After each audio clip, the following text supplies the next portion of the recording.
very blessed and very lucky.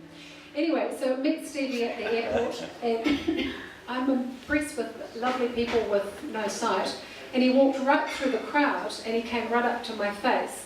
And I'm not joking, and all the guys in the Dominion Post tease me about this forever.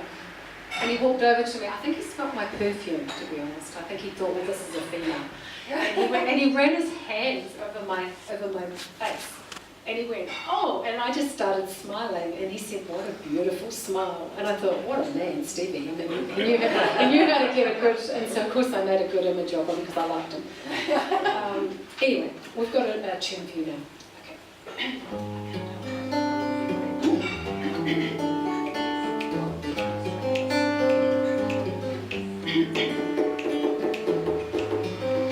Looking at my mirror, it took me by surprise. I can't help but see you, but it often through my mind, helpless like a baby, sensual disguise. Help and love you. It's getting better all the time. Can't help it, I wanted to, couldn't help it, even if I could. Can't help it, I wanted to. It's wonderful. It's marvelous that you should care for me. It's awful nice, it's paradise, it's what I love to see. You've made my life so glamorous, you can't blame me for feeling amorous.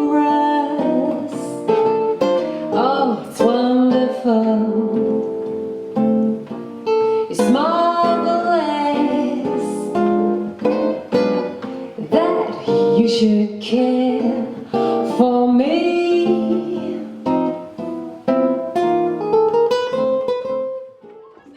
Don't have to be beautiful to turn me on. I just want your body, baby, from dusk to dawn. You don't need experience to turn it out. You just leave it all up to me. Let me show you what it's all about. You don't have to be rich to be my boy. You don't have to be cool to rule my world. Ain't no particular size I'm more compatible with. I just want your extra time and your kiss.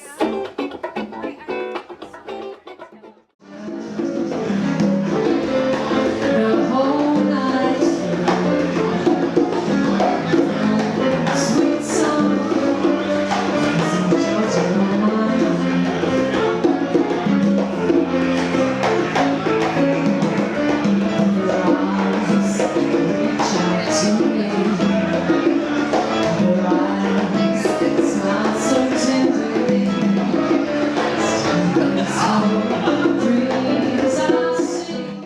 We followed her around. She was head of UNICEF. She was sort of one of those real head of UNICEF. She just didn't fly in and pat a child on the head and then fly out again. She really did the work. She really did the work. She was at Government House when that shot was taken. And she'd just flown in from Switzerland and she'd been working. Now, I didn't know it when I photographed her, but she was dying of cancer. And, you know, absolute elegance. Like there was no signs of her having anything wrong. She was absolutely beautiful. And we had, I won't name him, but we had this advertising photographer lined up to photograph her. And he was in this beautiful setting, with beautiful room, everything. And he stupidly brought out these Bowen's lights and these stupid coloramas. I mean, why didn't he just photograph her as she was standing there in a beautiful setting? That's why I don't understand some advertising people, they don't see. Anyway, and he asked her, this is a jet-lagged, beautiful, tired lady, well, Miss Hepburn, what do you think of Wellington? She hadn't even seen anything of Wellington. She was straight from the airport to Government House, and she was absolutely composed. She said, when I've had a chance to have a cup of tea and have a look around, I'll let you know. She was really polite. I would have said, oh, for goodness, that was a stupid question. Anyway, so there was all these media photographing her first, and I was lucked out. I was last. And I watched her smile go from beautiful to glazed. She was going like this towards the end. She was thinking, I've had enough of this New Zealand media. Is this all they can do? So I was last to photograph her, and my brief was get a lovely smiley shot of her. Now this is a woman who's polished, professional, but she was tired. You've all been jet lagged, you know how you feel. Anyway, so I went up to her and I thought, I've got to make this lady laugh. How am I going to make her laugh? She had her third husband, Robert, who was this French, very good looking, like a Brad Pitt chap, and he was standing with his arm anchored around her the whole time. Anyway, and I don't know what possessed me, I was a lot younger then, and I went up to her and I said, hello Miss Hepburn, welcome, it's lovely to meet you. I said, would you mind if I make a picture of you? And I said, but we don't need him, he's just a bit too gorgeous. Anyway, she burst out laughing like a breakfast at Tiffany's, and she threw her hand over her mouth, and he looked at me as if he wanted to kill me. Anyway, she leaned forward to me and she said, she said, he's so vain. Nobody's ever asked him to leave before. That'll do him good. And we had this talk about being with very good-looking men and how vain they can be and how he spends more time in the mirror than she ever did. Anyway, she was naughty. She was giggling and she was telling me all these stories about him. And it just broke the ice. And I think sometimes as a photographer, that's what you've got to do. I mean, I made the Queen laugh on her royal tour. That's another story. But anyway, so I just captured that moment with her, and then I tried to redeem myself after I photographed her, and I went back to Robert, and I said, look, excuse me, I said, we'd love a photo of the two of you together, and he went, and he came back and he sort of stood there looking absolutely beautiful, and Audrey looked at me as if to say, see what I'm dealing with? Anyway, so she was very polite and beautiful. This is one of hers from Breakfast at Tiffany's.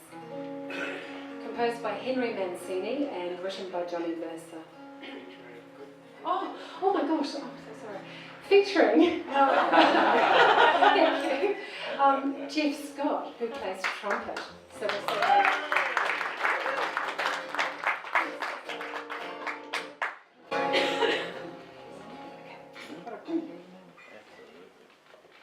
Moon river, wider than a mile, I'm crossing you in style someday.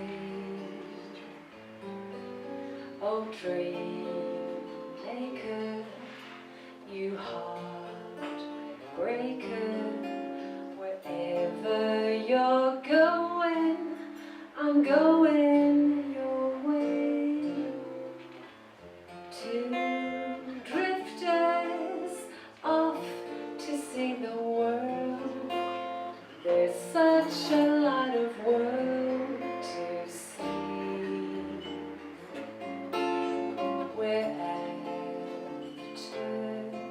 the same rainbow's end, waiting on a friend, my huckleberry friend, moon, river, and me.